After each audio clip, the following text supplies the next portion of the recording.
Bismillahirrahmanirrahim. Assalamualaikum warahmatullahi wabarakatuh. Perkenalkan, nama saya Aditya Dharma. Saya berasal dari kelas PGI SD Prodi Pendidikan Agama Islam Fakultas Tarbiyah dan Keguruan semester 3 dengan NIM 1211011345. Baiklah, tujuan saya di sini untuk menjawab soal pertanyaan ujian tengah semester mata pelajaran Akidah Akhlak dengan dosen pengampu Ibu Herlini Puspikasari. Soal pertama yaitu mengapa pentingnya pembelajaran akidah akhlak di lembaga pendidikan baik tingkat dasar, sekolah dasar sampai ke perguruan tinggi. Pentingnya pembelajaran akidah akhlak dari tingkat dasar sampai ke perguruan tinggi yaitu sangat penting karena yang bertujuan untuk memberikan ilmu atau penghayatan bimbingan kepada siswa atau kepada murid agar memiliki akidah dan akhlak yang baik. Apabila memiliki akidah dan akhlak yang baik, apalagi diterapkan sejak dini, maka dia akan memperlakukan kegiatan sehari-harinya dengan perlakuan yang baik dan akhlakul karimah. Baik itu maupun sesama, akhlak terhadap Allah, hablum minallah, dan akhlak sesama manusia, hablum minannas, maupun akhlak terhadap lingkungan, alam dan sekitarnya. Baiklah, soal kedua, apa perbedaan akhlak, moral, dan etika dalam konsep Islam, dan berikan contoh masing-masing tersebut. Baiklah, akhlak di sini dapat diartikan sebagai suatu sifat, ajakan atau tingkah laku, baik itu memiliki akhlak yang baik maupun memiliki akhlak yang buruk atau akhlak tercela. Sebagai contoh dalam kehidupan sehari-hari yaitu seperti akhlak terhadap sesama manusia. Apabila kita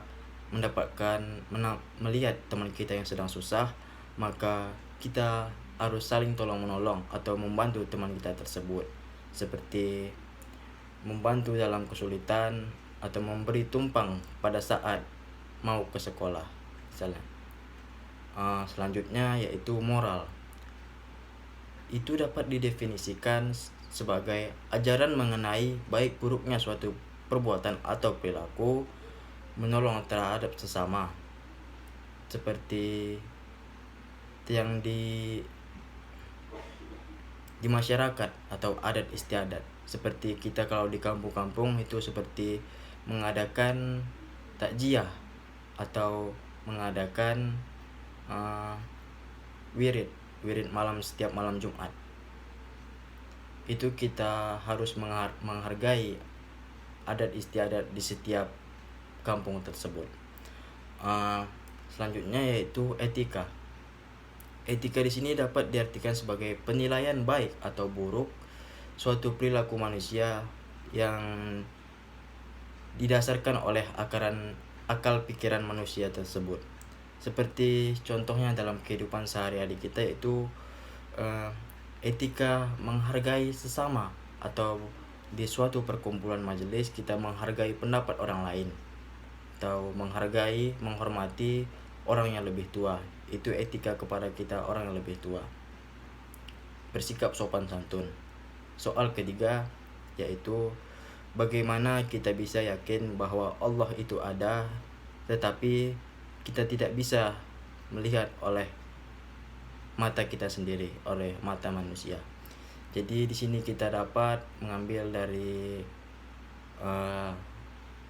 nikmat yang diberikan oleh Allah Subhanahu wa taala kepada kita, seperti nikmat iman, nikmat udara yang segar, nikmat panjang umur, dan nikmat yang lainnya yang tak terhitungkan. Di situ kita dapat bahwa Allah itu ada dan sebagai pertolongan kita di setiap ujian-ujian yang telah diberikan kepada kita. Dan seperti kita lihat di alam semesta ini, bahwa Allah lah yang menciptakan, dan disitulah kita lihat bahwa Allah itu tidak tampak atau tidak ada zatnya, tetapi kita merasakan bahwa Allah itu ada, dan seperti nikmat yang telah diberikannya, seperti menciptakan alam semesta dan memberikan nikmat panjang umur. Selanjutnya yaitu bagaimana cara kita menyikapi takdir yang Allah berikan. Takdir itu tidak sesuai dengan keinginan kita. Cara menyikapi takdir itu pertama kita ambil dari makna takdir. Takdir itu di sini kita artikan sebagai ketetapan atau ketentuan yang diberikan oleh Allah Subhanahu wa taala. Dari soal di sini kita mendapatkan takdir yang kita tidak inginkan. Itu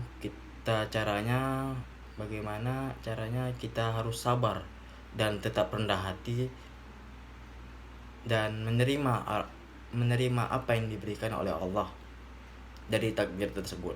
Karena di balik takdir tersebut maka kita akan mendapatkan kebaikan atau hikmah di balik takdir yang diberikan tidak sesuai keinginan tersebut. Mungkin ada hikmah yang lebih baik lagi. Selanjutnya soal yang kelima, apakah kita boleh mempercayai dukun atau peramal? Percaya kepada dukun atau peramal adalah perbuatan yang sangat dilarang dalam Islam, dan Allah sangat melarang apabila kita mempercayai perilaku buruk dari dukun-dukun tersebut. Seperti yang diriwayatkan oleh hadis riwayat Ahmad, yang artinya barang siapa yang mendatangi para peramal atau dukun kemudian dia membenarkan apa yang dikatakannya, maka dia telah kafir terhadap apa yang diturunkan kepada Muhammad. Jadi kita tidak boleh percaya kepada dukun karena itu perbuatan syirik, dan Allah akan murka kepada orang-orang yang syirik. Baik, sekian, terima kasih. Wassalamualaikum warahmatullahi wabarakatuh.